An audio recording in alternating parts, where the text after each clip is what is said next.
Previous class में अपन पढ़ रहे थे कॉन्ट्रासेप्टिव्स।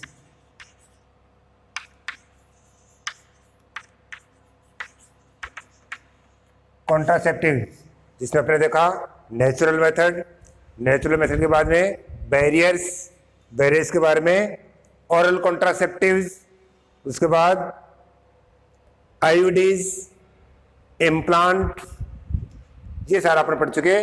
आज अपन देखते हैं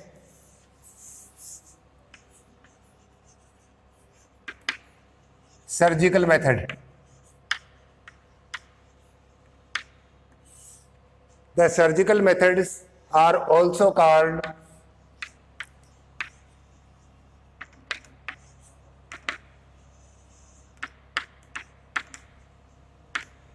स्टेरिलाइजेशंस।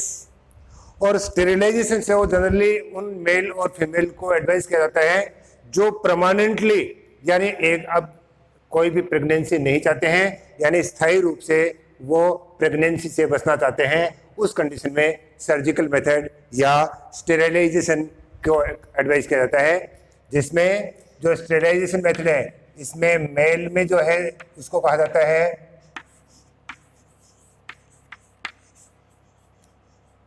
वासेक्टोमी और फीमेल में कहा जाता है इसको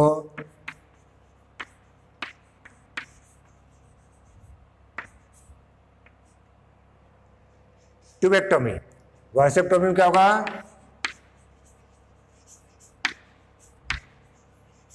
small part of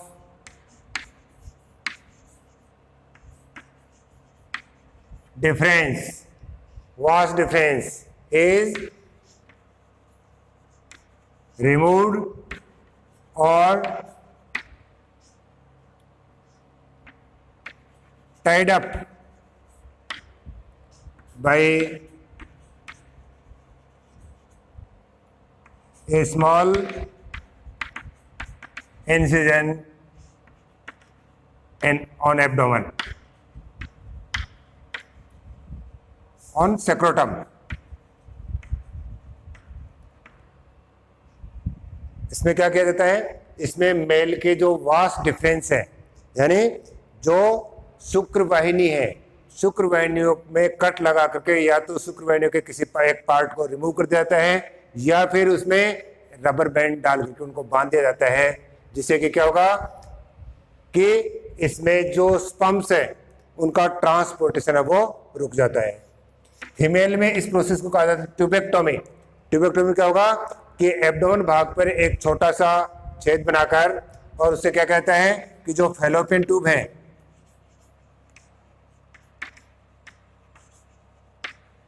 in fallopian tube के किसी एक पार्ट को या तो रिमूव कर दिया जाता है या फिर रबर बैंड द्वारा इनको टाइड अप कर दिया जाता है, जिससे कि ओवम का ट्रांसपोर्टेशन रुक जाता है। इसका मतलब जो सर्जिकल मेथड्स हैं या जो स्टेरिलाइजेशन के जो वैसेक्टोमी और ट्यूबेक्टोमी मेथड है, इनका मेन रोल क्या है? दे प्रिवेंट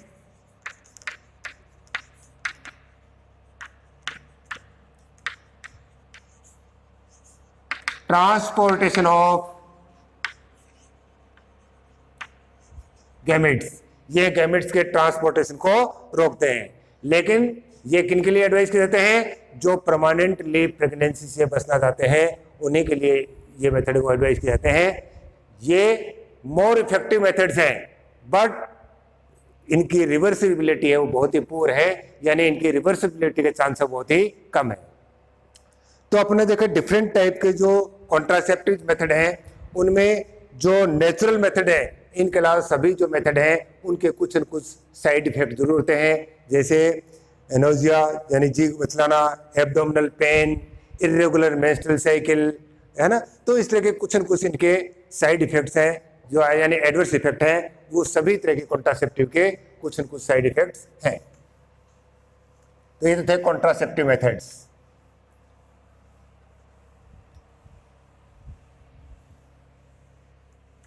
इसके बाद अपन देखते हैं एमटीपी, मेडिकल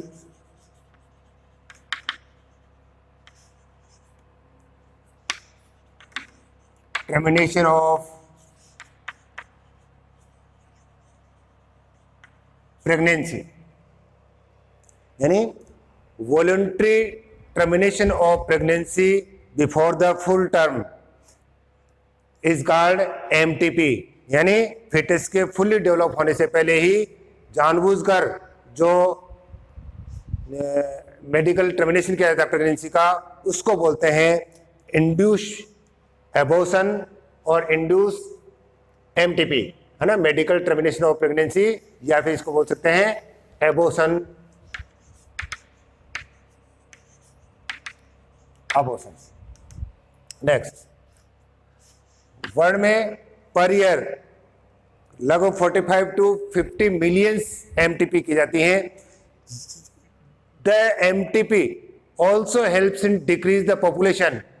एमटीपी है वो जनसंख्या को कम करने में तो सहायक है, लेकिन एमटीपी का मेन एम पॉपुलेशन ग्रोथ को कंट्रोल करना नहीं है।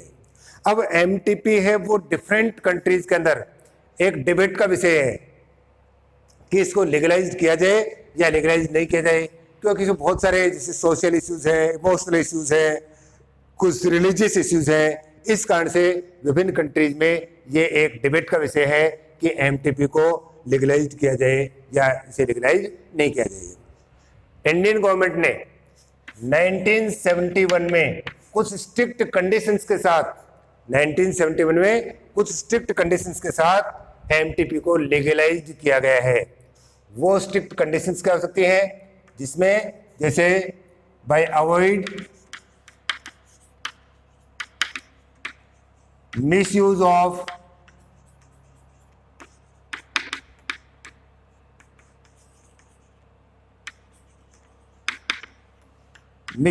एमनियोसेंटोसिस, एमनियोसेंटोसिस टेक्निक के मिसयूज को रोकते हुए, या फिर ये कह सकते हैं कि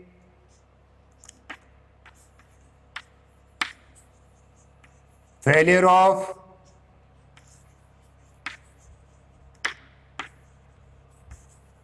कॉन्ट्रासेप्टिव डिवाइस, या फिर ये कह सकते हैं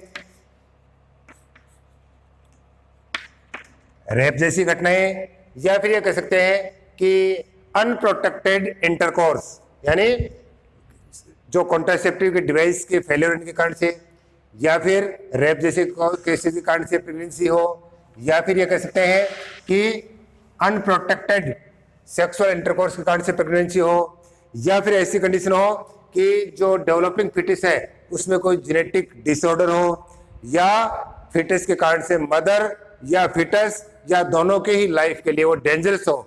इस कंडीशन में एमटीपी को लीगलाइज्ड किया गया है।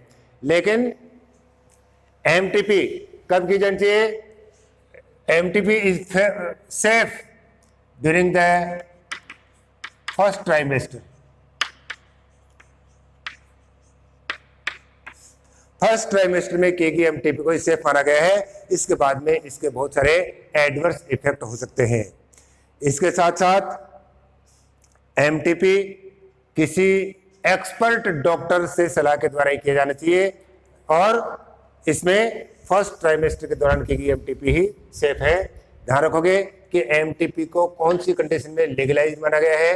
Number first, unprotected sexual intercourse के कारण से प्रेगनेंसी हो, या फिर कॉन्ट्रासेप्टिव डिवाइसेस के फेलियर होने के कारण से हो, या रेप जैसे केसेस के कारण से प्रेगनेंसी हो, या फिर फिटस में डेवलपिंग फिटस में कोई जेनेटिक डिसऑर्डर हो, या प्रेगनेंसी के कारण से मदर या फिटस या दोनों की लाइफ के लिए अगर प्रेगनेंसी डेंजरस है, तो उस कंडीशन के अंदर इसके मिसयूज को रोकते हुए और एमटीपी को लीगलाइज किया गया है, जो किसी एक्सपर्ट डॉक्टर से ही कब फर्स्ट ट्राइमेस्टर के दौरान ही इसको सुरक्षित माना गया है, वरना इसके कई गंभीर परिणाम हो सकते हैं, जैसे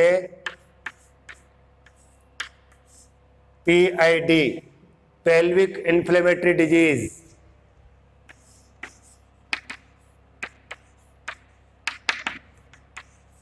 स्टिल बर्थ यानी मृत शिशु का जन्म, या एक्टोपिक प्रेगनेंसी, अशारीरिक सगर्भता यानी यूट्रस के अलावा फैलोपियन ट्यूब में जैसे मान लिया इम्प्लांटेशन हो जाता है तो एक्टोपिक प्रेगनेंसी, या फिर इवन सर्वाइकल कैंसर या यूट्रस का कैंसर या फीमेल जेनिटल ट्रैक्ट कैंसर। तो अगर एमटीपी को सेकंड या थर्ड ट्राइमेस्टर में कराया जाता है तो उसके बहुत सारे एडवर्स इफेक्ट देखने को मिल सकते हैं, जैसे pelvic inflammatory disease, still birth, ectopic pregnancy, है ना, cancer of female genital tract, ये इस तरह के कुछ इफेक्ट अपने को देखने को मिल सकते हैं।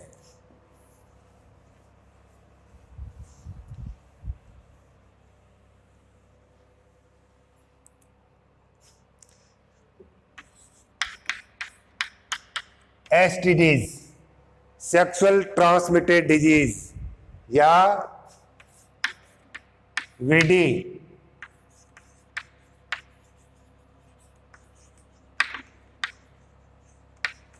वेनरल डिजीज या RTI,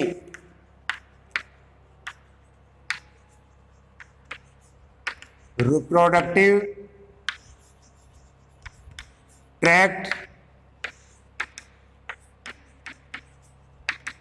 infection, sexually transmitted disease या वेनरल डिजीज या reproductive tract infection. The infections or the disease which are due to sexual intercourse are called STDs or venereal disease or reproductive tract infection, such as gonorrhea, syphilis,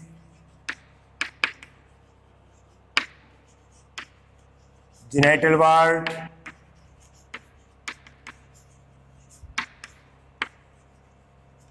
genital herpes,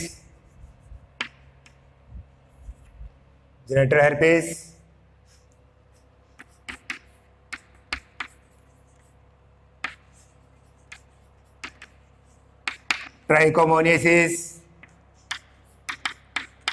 AIDS,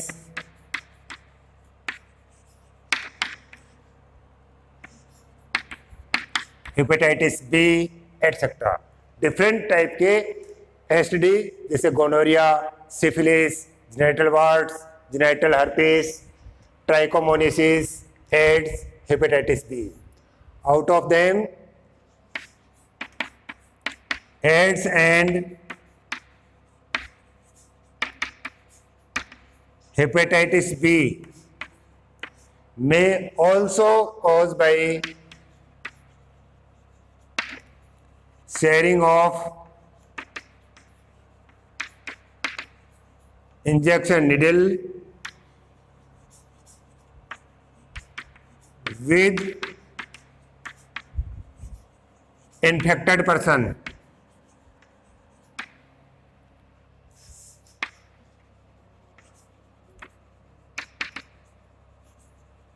contaminated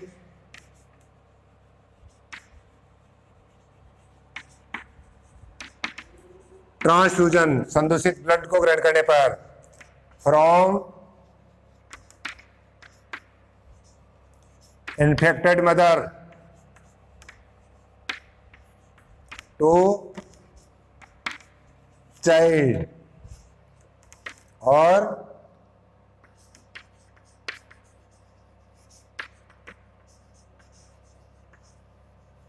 sexual intercourse with infected person। तो इनमें gonorrhoea, syphilis, genital warts, genital herpes, trichomoniasis, AIDS और hepatitis, ये सारे के सारे disease हैं, उनका main reason है sexual intercourse with infected person.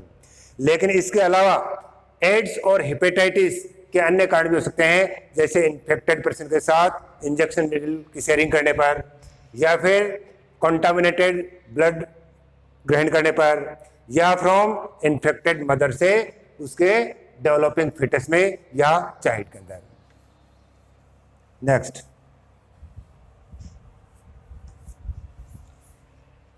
Accept AIDS, hepatitis B and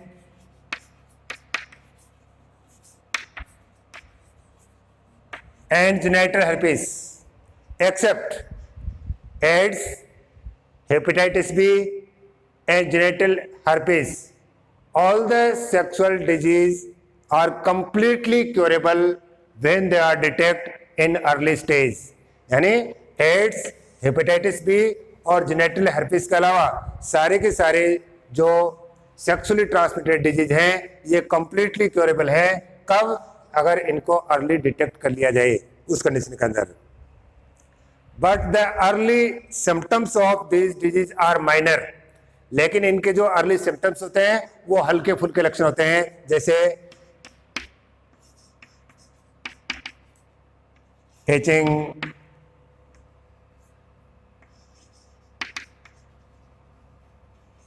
discharge, fluid, slight, pain, swelling in genital organs, है ना। जैसे हल्की इचिंग, खुजली होना, फ्लूइड डिस्चार्ज होना, स्लाइट पेन होना, हल्की स्वेलिंग होना, इस तरह के कुछ माइनर सिम्टम्स होते हैं जिनको इग्नोर कर दिया जाता है। या फिर समटाइम फीमेल्स में बी एसिम्प्टोमेटिक, कई बार फीमेल वो क्या होती है, एसिम्प्टोमेटिक भी हो सकती है, जिसमें ये करेक्टर अपने को दिखाई नहीं देते हैं। या फिर क्या होता है, सोशल स्टिग्मा यानी सामाजिक कलंक आदि के कारण से इनका टाइम पे डिटेक्ट भी नहीं किया जाता है। इस कंडीशन में क्या होता है कि इनके जो रिजल्ट्स हैं वो भयंकर होते हैं और इसमें कई तरह की जो प्रॉब्लम है वो आ सकते हैं, कई तरह के अन्य प्रॉब्लम आ सकती हैं। तो इस कंडीशन के अंदर क्या कहते हैं कि जब भी डाउट हो, किसी भी डिजीज का डाउट होने पर तुरंत डॉक्टर, एक्सपर्ट डॉक्टर से उसको डिटेक्ट कराया जाना चाहिए और डिटेक्ट के बाद में उसको प्रॉपर्ली ट्रीट किया जाना चाहिए। या जनरली इनको अवॉइड करने के लिए, है ना,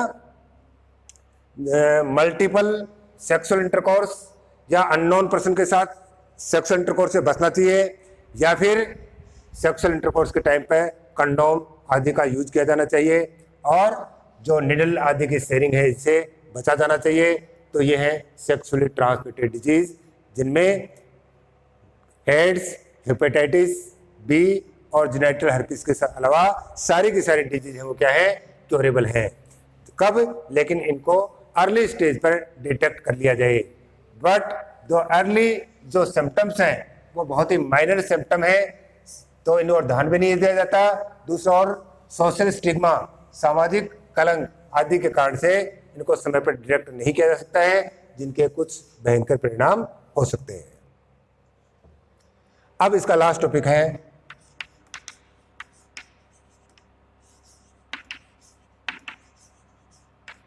इनफर्टिलिटी, जिसको अपन बोलते हैं बंध्यता। इनफर्टिलिटी मीन्स अगर 2 ईयर्स या इससे भी अधिक समय के पश्चात अनप्रोटेक्टेड सेक्सुअल इंटरकोर्स के फलस्वरूप भी अगर कोई कपल ऑफस्प्रिंग यानी संतान उत्पन्न करने में इनकेपेबल है, उस कंडीशन को कहा जाता है इनफर्टिलिटी। इनफर्टिलिटी के कई कारण हो सकते हैं, फिजिकल कारण हो सकते हैं, कोई डिजीज हो सकती है, कोई ड्रग्स हो सकती है ना, जेनेटिक या कॉन्जेंटल या ये हो सकते हैं जेनेटिक डिसऑर्डर हो सकता है, साइकोलॉजिकल रीजन हो सकते हैं, बहुत सारे रीजन हो सकते हैं। लेकिन इनफर्टिलिटी के लिए हमारे देश में, हमारी कंट्री में मुख्यतः फीमेल्स को ब्लेम किया जाता है, लेकिन इसका कारण मेल पार्टनर भी हो सकता है। फीमेल के अलावा मेल पार्टनर भी इसका कारण हो सकता है, जिसके लिए कुछ इनफर्टिलिटी जो क्लिनिक्स हैं उन क्लिनिक्स में इनके लिए कुछ स्पेशल टेक्निक्स के द्वारा इनफर्टिलिटी को रिमूव किया जाता है, इनफर्टिलिटी को दूर किया जा सकता है। उनको बोलते हैं कि assistant reproductive technique, ART, assisted reproductive techniques. Assisted reproductive techniques की सहायता से इनफर्टिलिटी को ट्रीट किया जा सकता है, जिसमें कई मेथड्स इसके हैं। जैसे अपन बात करें IVF, in vitro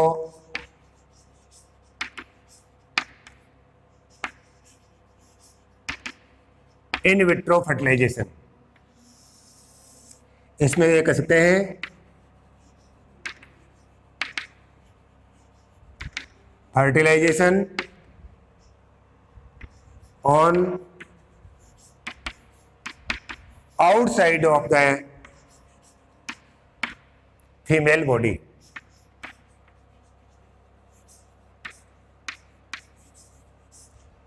In vitro fertilization, fertilization takes place on outside of the female body. Generally, this method is known as test tube baby.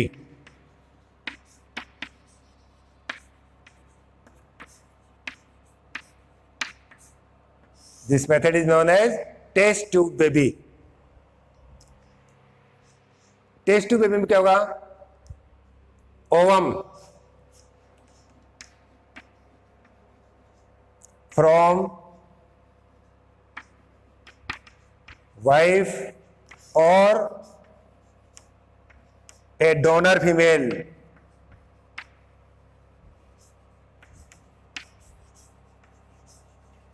is collected and sperms from husband और donor male are collected. Wife या donor female से ovum collect किया जाता है और husband या donor male से sperm collect किए जाते हैं। ये कलेक्ट करने के बाद में टेस्ट ट्यूब के अंदर, लेबोरेटरी के अंदर फर्टिलाइजेशन किया जा सकता है। तो the fertilization is take place on the outside of the female body, it called in vitro fertilization, IVF, जिसको जनरली अपन क्या बोलते हैं? Test tube baby. फर्टिलाइजेशन के बाद the zygote undergoes cleavage, it means embryonic development is also started in test tube. उसके बाद क्या होगा? ET जैसी टेक्निक अपनाई जाती है। ET means embryo transfer. Embryo transfer जैसी टेक्निक अपनाई जाती है। और एम्ब्रियो ट्रांसफर टेक्निक क्या होती है? एक टेक्निक होती है यहाँ पर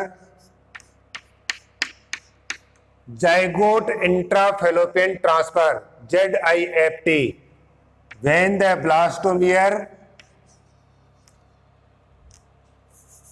जाइगोट लिख सकते हैं, जाइगोट और एम्ब्रियो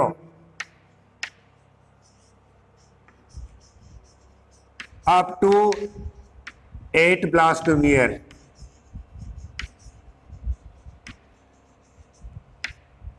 8 ब्लास्टोमियर स्टेज। अगर टेस्ट ट्यूब में जो जाइगोट है या जो डेवलपिंग एम्ब्रियो है वो 8 ब्लास्टोमियर स्टेज प्राप्त कर लेता है तो इसको ट्रांसफर किया जाता है कहां पर? फैलोपियन ट्यूब में। तो इसको बोलते हैं इंट्राफैलोपियन ट्रांसफर या IUT, इंट्रा यूटेराइन ट्रांसफर।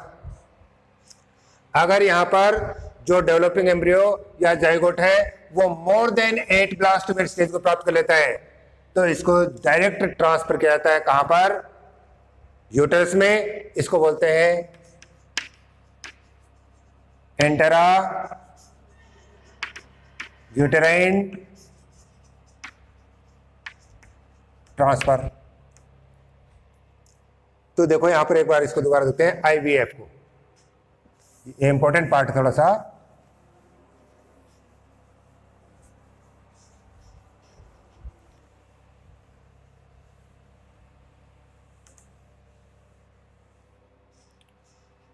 देखो IVF में क्या बताया कि फर्टिलाइजेशन कहां पे होगा? फीमेल बॉडी से बाहर, लेबोरेटरी में, टेस्ट ट्यूब के भीतर। इसलिए इस टेक्निक को क्या बोल सकते हैं? Test tube baby. अब इसमें क्या होगा कि फीमेल, कोई डोनर फीमेल हो सकती है या वाइफ से ओवम लेंगे, हस्बैंड या डोनर मेल से स्पर्म लेंगे, टेस्ट ट्यूब के अंदर, लेबोरेटरी के अंदर उनको फर्टिलाइज करा देंगे। फर्टिलाइज कराने के बाद इसमें 2 टेक्निक होगी। एक टेक्निक कौन सी टेक्निक अपनाएंगे? ET means embryo transfer. अब एम्ब्रियो ट्रांसफर कहां हो सकता है? या तो फैलोपियन ट्यूब में, या तो फिर यूट्रस में। अगर फैलोपियन ट्यूब में एम्ब्रियो ट्रांसफर हो रहा है तो इसको बोलते हैं ZIFT, zygote इंट्राफैलोपियन transfer.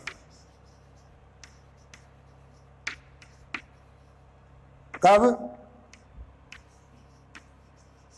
8 cell stage में। ठीक है। अब अगर इसको यूट्रस में ट्रांसफर करते हैं तो इसको बोलते हैं IUT,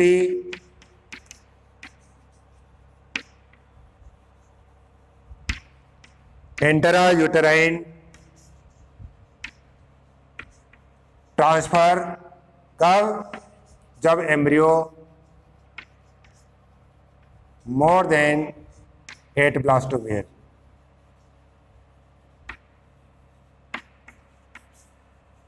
स्टेज में आता है। तो यहां पर कई टर्म है, IVF, ET, ZIFT और IUT।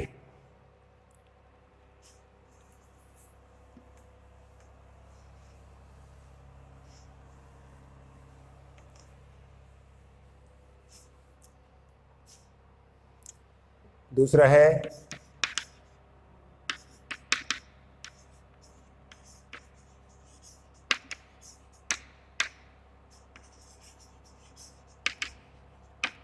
In vivo fertilization. In vivo fertilization means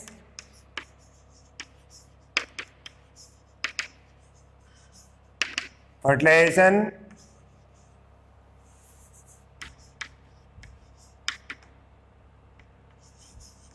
inside the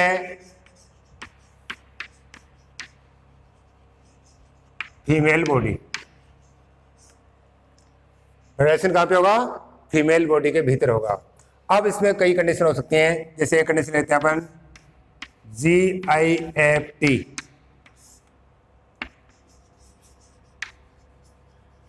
gamete इंट्राफैलोपियन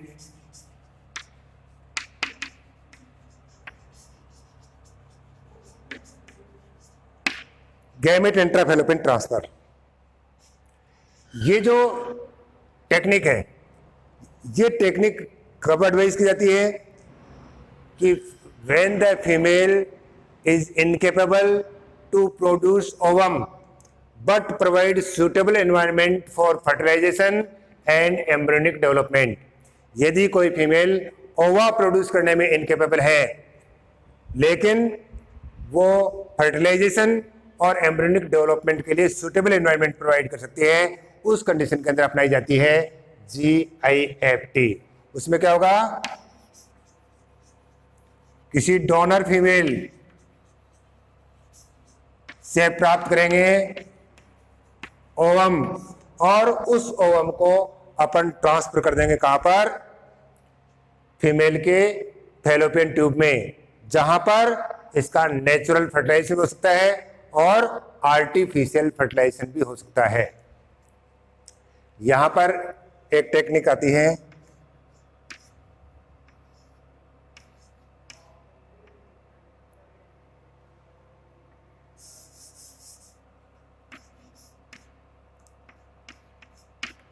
artificial insemination. एक नाम आता है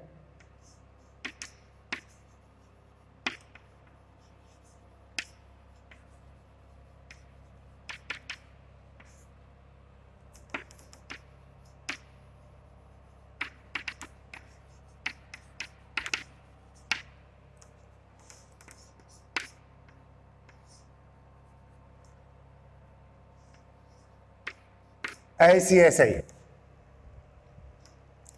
intracytoplasmic sperm injection. Intracytoplasmic sperm injection देखिए कई बार क्या होता है कि अगर मेल पार्टनर सीमेन या स्पर्म को फीमेल जेनिटल ट्रैक्ट में डिस्चार्ज करने में इनकेपेबल है, या फिर ओलिगोस्पर्मिया जैसी कंडीशन है। ओलिगोस्पर्मिया मीन्स उनके सीमेन में स्पर्म काउंट कम है, उस कंडीशन के अंदर अपन आर्टिफिशियल इंसेमिनेशन टेक्निक भी काम में ले सकते हैं।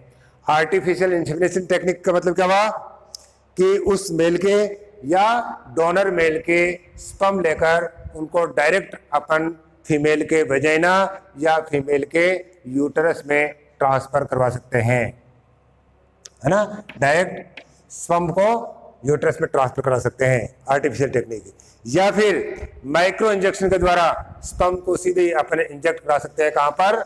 ओवम के साइटोप्लाज्म के अंदर। तो ये जो टेक्निक है जो कब अपनाई जाती है, जब भी आर्टिफिशियल फर्टिलाइजेशन करना हो उस कंडीशन के अंदर ऐसी टेक्निक भी काम में ली जा सकती है। तो पहला इन विट्रो फर्टिलाइजेशन, दूसरा in vivo fertilization. In vitro fertilization में ZIFT और इंट्रा यूट्राइन ट्रांसफर IUT।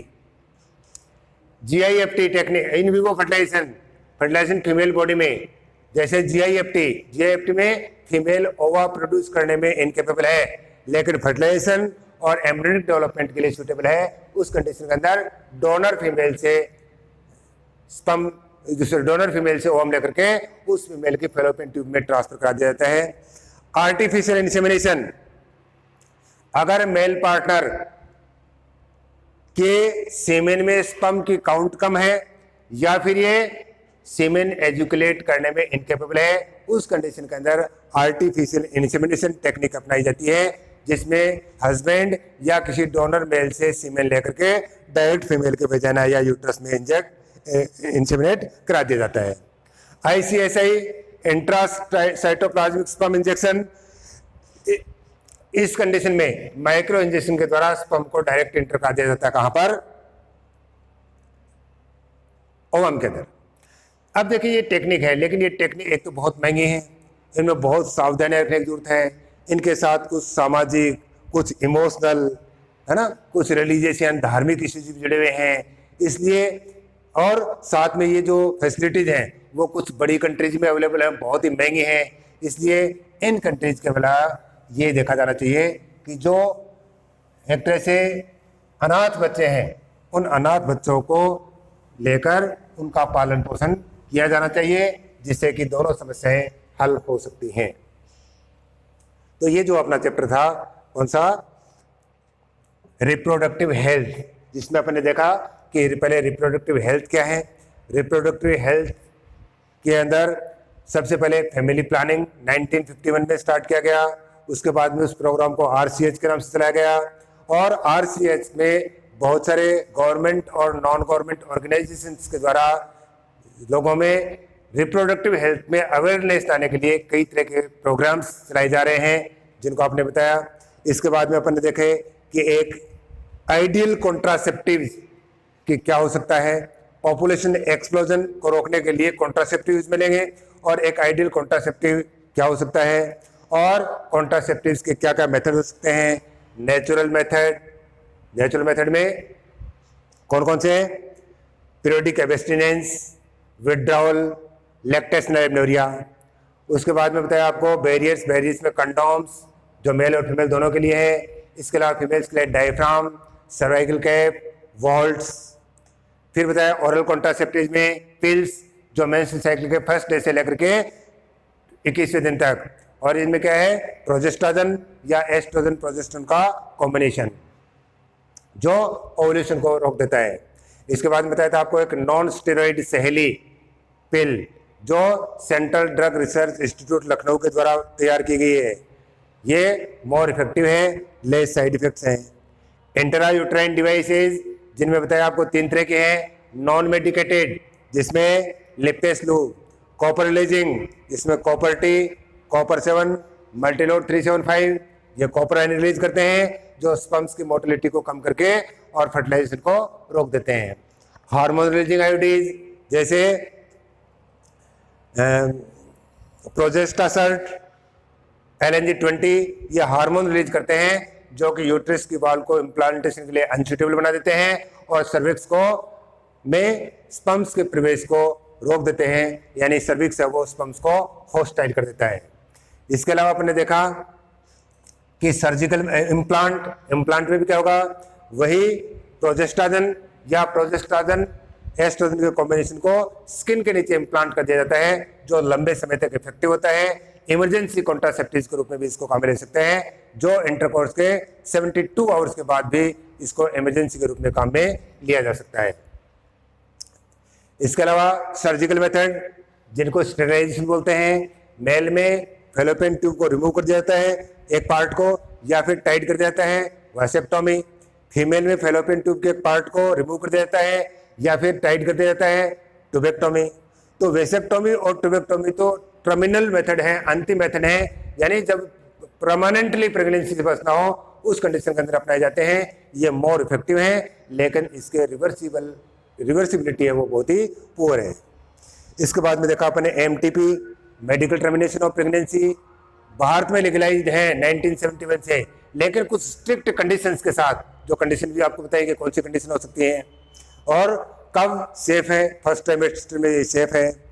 फिर बताया आपको सेक्सुअली ट्रांसमिटेड डिजीज, जिनमें कई तरह की डिजीज हैं, गोनोरिया है, सिफिलिस है, जेनिटल वार्ड्स, जेनिटल हर्पीस, इसके अलावा हेपेटाइटिस बी, और हेपेटाइटिस बी के साथ एड्स, बहुत सारी डिजीज हैं जिनमें हेपेटाइटिस बी और एड्स, इनका जो शेयरिंग है, इनका जो स्प्रेडिंग है या इनका जो इन्फेक्शन है वो कुछ अन्य कारणों से भी हो सकता है। सेक्सुअल इंटरकोर्स के अलावा sharing of injection needle with infected person, इसके अलावा ट्रांसफ्यूजन ऑफ कंटामिनेटेड ब्लड, या फिर और भी इनके अलग से कारण हो सकते हैं, या ये कह सकते हैं कि इन्फेक्टेड मदर से फिटस में भी हो सकता है। अब इनमें से हेपेटाइटिस बी, एड्स और जेनिटल हर्पीस के अलावा अगर इनको अर्ली डिटेक्ट किया जाए तो ये कम्प्लीटली क्यूरेबल हैं, लेकिन इनके एक तो अर्ली सिम्टम्स कम हैं, कई बार फीमेल एसिम्टोमेटिक भी हो सकती है, या और सोशल स्टिग्मा के कारण से इनको टाइमली डिटेक्ट नहीं किया जा सकता है, जिसके रिजल्ट्स हैं वो भयंकर हो सकते हैं। इनके रिजल्ट्स बहुत ही खतरनाक हो सकते हैं। इसके बाद में अपन देखा इनफर्टिलिटी, जिसमें इन विट्रो फर्टिलाइजेशन और in vivo fertilization. Next topic कल।